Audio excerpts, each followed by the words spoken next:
In this short video, I'm going to look at the question of stamp duty and, more importantly, some exemptions and some reliefs that I come across regularly.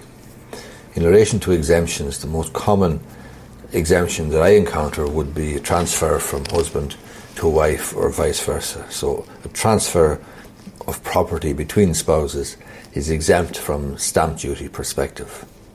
The second most common I would come across would be where there is a divorce or dissolution of marriage and there's a court order for the divorce. The property adjustment order arising from that court order, that particular property adjustment order will give rise to no stamp duty, even though the parties are no longer married because they're divorced, but because the transfer is pursuant to a court order, it's exempt from stamp duty. When it comes to reliefs from stamp duty, then the most common relief I would come across would be in relation to the transfer of a site from a parent to a child to allow the child build a house. This particular situation, if it's the child's principal private residence, if that's the intention, well then the market value of the site does not exceed $500,000. There is relief there, provided the site size doesn't exceed 1 acre. There's relief there for the child, and he can claim back the stamp duty when he builds the house. Other reliefs would include farm consolidation relief, which is subject to certain conditions. Land acquired by sporting bodies is exempt from stamp duty.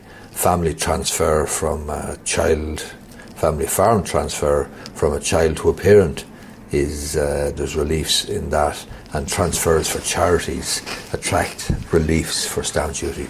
But the most important one, I think, there in terms of the reliefs would be the transfer of a site from a parent to a child, and it's important that the site size does not exceed 1 acre and that the value of the site doesn't exceed $500,000.